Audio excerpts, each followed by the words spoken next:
અમુક દાખલા આપની ચેનલના માધ્યમથી સૌ લોકો સુધી મૂકવા માંગુ છું। ગુજરાતમાં એવા અનેક દાખલા છે કે જે 10 દિવસમાં ચાર્જશીટ, 14 દિવસમાં ચાર્જશીટ, 13 દિવસમાં ચાર્જશીટ, 1.5 મહિનામાં ચાર્જશીટ, 16 દિવસમાં ચાર્જશીટ। ઘટના બનવાને 10 દિવસમાં ચાર્જશીટ થાય, 52 દિવસમાં આરોપીને ફાંસીની સજા સંભળાવવામાં આવે। પોક્સો એક્ટ જે આપણો છે એ પોક્સો એક્ટ અંતર્ગત જ બધા જ રાજ્ય પાસે આ કાયદો અવેલેબલ છે। કેન્દ્ર સરકારનો આ કાયદો છે। એના માટે માત્ર ને માત્ર મહેનતની જરૂર છે।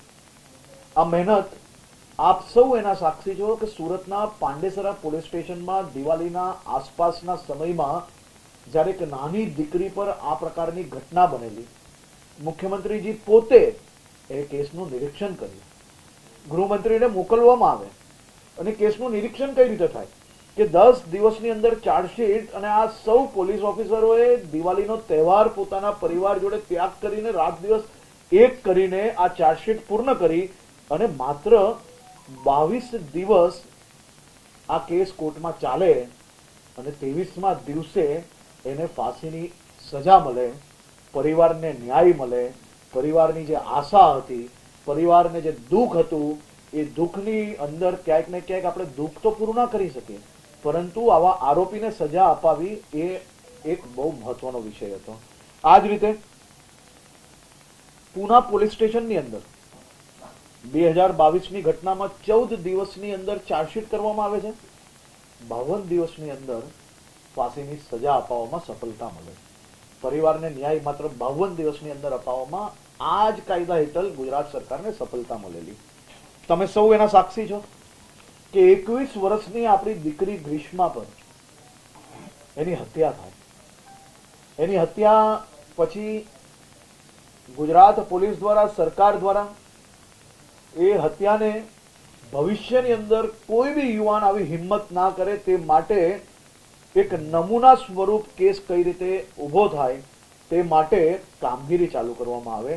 અનેક પોલીસની ટીમો ઘટના સ્થળ પર ત્યારે જ પહોંચાડવામાં આવે, કોઈ બી એના જે પુરાવા છે એ નાશ ના થાય તે માટે સાયન્ટિફિકલી, ફોરેન્સિક, મેડિકલ આ બધી જ ટીમને સાથે રાખવામાં આવે અને તાત્કાલિક એની ઉપર કામગીરી ચાલુ કરીને માત્ર 9 દિવસની અંદર એની ચાર્જશીટ તૈયાર કરવામાં આવે અને 82 દિવસમાં ગ્રીષ્માના હત્યારાને ફાંસી અપાવવામાં આપણે લોકોને સફળતા પ્રાપ્ત થઈ।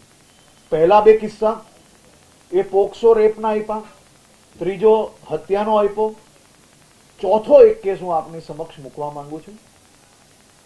માત્ર 24 કલાકની અંદર ચાર્જશીટ કરેલી। ભાવનગરના રેપના કેસમાં 24 કલાકમાં ચાર્જશીટ કરવામાં આવે છે અને ગણતરીના દિવસોમાં આ કેસની અંદર સૌ ગુનેગારોને આજીવન કેદની સજા અપાવવામાં ગુજરાત પોલીસને સફળતા મળે છે। આપણે સૌ જાણીએ છીએ કે માત્ર રેપ, પોક્સો, મર્ડર સિવાયની ઘટનાઓ બી મહિલાઓ જોડે ઘણીવાર બનતી હોય છે। એની સતામણી, પીછો કરવો, ખરાબ ઈશારાઓ કરવા, માત્ર રેપ, પોક્સો અને મર્ડરમાં જ નહીં પરંતુ ગુજરાતની અંદર મહિલાઓને સતામણીની અંદર બી આપણે ખૂબ મોટી સફળતા એ લોકોને સજા અપાવવામાં મળી છે। છેલ્લા 1 અઠવાડિયામાં 2 એવા કિસ્સા આપ સૌ બી જાણો છો કે આપની સમક્ષ આવ્યા। કાપોદરામાં એક દીકરી રિક્ષામાં જતી હોય છે, એનો પીછો કરનાર વ્યક્તિને કોર્ટ દ્વારા એને કોઈ બી ફિઝિકલ સતામણી વગર ખરાબ ઈશારાઓ, ખરાબ પ્રવૃત્તિઓ અને ખાસ કરીને એનો પીછો કરવો ને દીકરીને હેરાન કરવી એના માટે એને 3 વર્ષની સજા ફટકારવામાં આવે છે। આ જ પ્રકારે અમદાવાદમાં લિફ્ટમાં જતી દીકરીને હેરાન કરવા માટે એને ખરાબ ઈશારાઓ કરનાર વ્યક્તિને ઉપર 5 વર્ષની સજા અપાવવામાં ગુજરાત પોલીસને સફળતા પ્રાપ્ત થઈ છે। છેલ્લા 3 વર્ષમાં મુખ્યમંત્રી શ્રી ભૂપેન્દ્રભાઈ પટેલના માર્ગદર્શનમાં ગુજરાત પોલીસ ન્યાય વિભાગ આ બધાએ સાથે મળીને એક ટીમ તરીકે એક મિશન તરીકે કામ કર્યું. 2021માં આપણે ટોટલ 71 આવા ગુનેગારોને સજા આપવામાં સફળતા મળેલી. 2022માં 92 લોકોને આપણે સજા આપવામાં સફળતા મળી. 2023માં 265 લોકોને સજા આપવામાં આપણે મોટી સફળતા મળી. 2024માં 31/8/2024 સુધી 267 લોકોને સજા આપવામાં ગુજરાત પોલીસને સફળતા મળી છે. હજી 4 મહિના બાકી છે. 370 ઉપર લોકોને આવા ગુનેગારોને સજા આપવામાં જરૂરથી આ વર્ષે અમને સફળતા મળશે એવું મારું માનવું છે.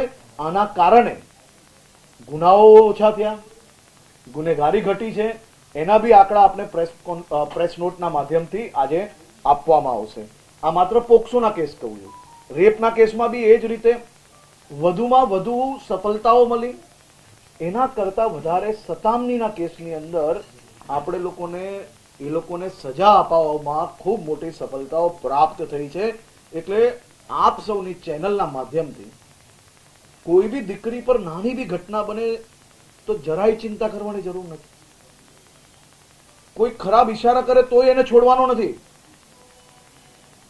પોલીસ સ્ટેશન કેસ લખાવા જ જોઈએ અને અમે કેસ લખશો જ, FIR બી કરશો અને આવા ગુનેગારોને બી પકડશો. મારી ખાસ તો મુખ્યમંત્રી શ્રી ભૂપેન્દ્રભાઈ પટેલે આ બધા જ કિસ્સાઓ સમાજના ધ્યાનમાં આવે તે માટે આજે જે ટ્વીટ કર્યું છે એ ટ્વીટ માટે હું એમનો આભારી છું કે સમાજને સાચી માહિતી પહોંચી અને આ પ્રકારની ઘટનાઓમાં act is not important, action is more important. Act તો આપણી પાસે છે જ. કેન્દ્ર સરકારના જે એક્ટ આપણી પાસે છે, પોક્સોના, રેપના, મર્ડરના, સતામણીના, એ બધા જ એક્ટ એટલા મજબૂત છે કે કોઈ બી ગુનેગારને ખરેખર જો તમે સજા અપાવવા માંગતા હો, જો દીકરીઓને ન્યાય અપાવવા માંગતા હોય, જો આ પરિવારોને ખરેખર ન્યાય અપાવવો હોય તો ઘટના બનતાની સાથે ક્રાઇમ સીન પર જો FSL, સાયન્ટિફિકલ, ટેકનિકલ, પોલીસની ટીમ જો નીતિથી પહેલી જ ઘટના એટલે કે ક્રાઇમ સીન પર જો સાચી કામગીરી કરવામાં આવશે તો જરૂરથી હાલ જે આપણી પાસે કાયદાઓ છે એ કાયદાની અંદર 60 દિવસમાં ચાર્જશીટ કરવાની છે. પણ જો તમે ખરેખર મહેનત કરશો, જો તમે ખરેખર કરવા માંગતા હો તો અમે તો 24 કલાકમાં બી કરી છે, 5 દિવસમાં બી કરી છે, 9 દિવસમાં બી કરી છે, 14 દિવસમાં બી કરી છે. બધામાં કન્વિક્શન પુરવાર થયા છે, સજાઓ મળી છે, સજાઓ અપાવવામાં સફળ થયા છે. કેન્દ્ર સરકારના મજબૂત કાયદા અંતર્ગત ખરેખર મહિલાઓની સુરક્ષા માટે કામ કરવાની વિલ હોવી જોઈએ. ખરેખર મહિલાઓના નામે આ પ્રકારની રાજનીતિ ના થવી જોઈએ. રાજ્યની દીકરીઓ, માતાઓ, બહેનો એક મહિલા મુખ્યમંત્રી પાસે એક ન્યાયની અપેક્ષા ના રાખી શકે.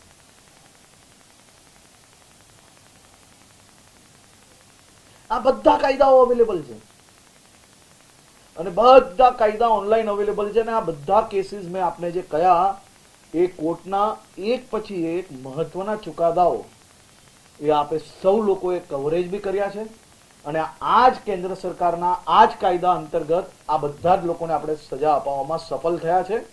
છેલ્લા 2 વર્ષમાં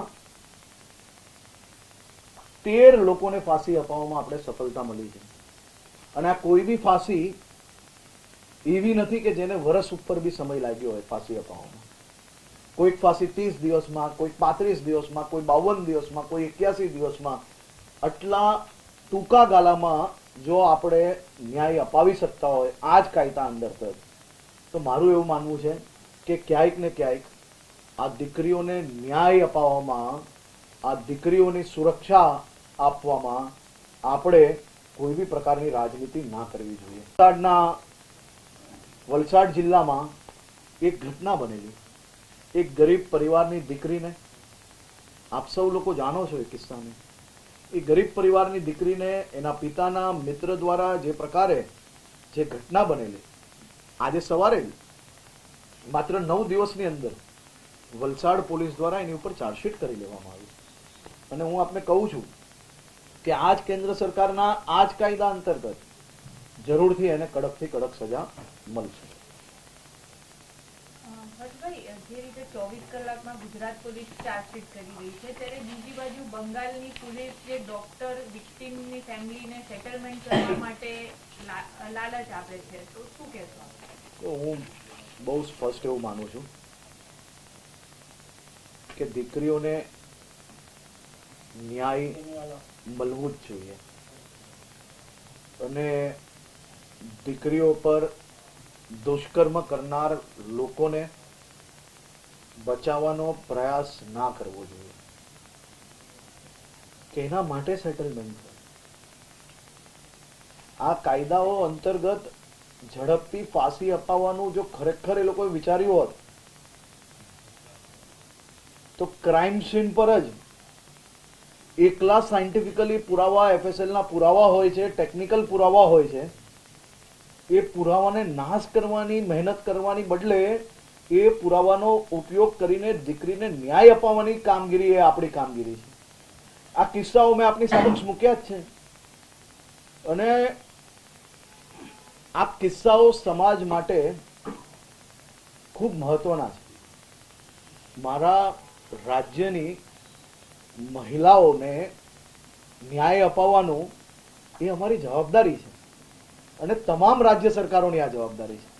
ન્યાય અપાવવાની વાત આવે એટલે સીધે સીધું રાજનીતિ ચાલુ કરી લેવી આ કયા હદ તક યોગ્ય છે?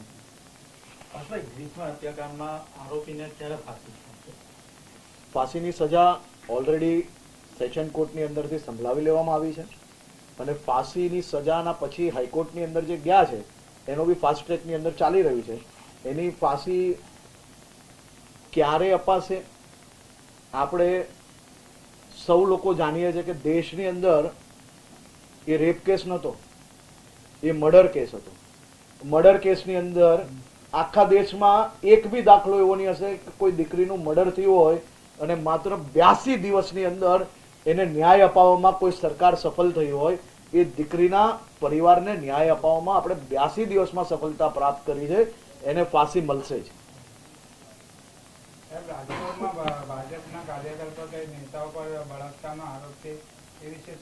એ બી બધાને પકડ્યા છે. એમાં કોણ ગુનેગાર છે, જે કોઈ ગુનેગાર છે બધાને જ પકડ્યા છે. અહીંયા મેં આપને કહ્યું એમ કોઈ બી દીકરીની જ્યારે વાત હોય ત્યારે અમે કોઈ બી પ્રકારની છૂટછાટ ક્યાંય આપતા નથી. એમાં બધા જ આરોપીને પકડ્યા છે અને કોઈ કેસ એવો નથી કે જેમાં આરોપીને પકડવાના.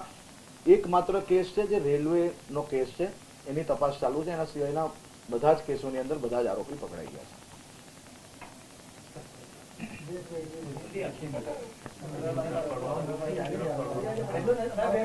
હમણાં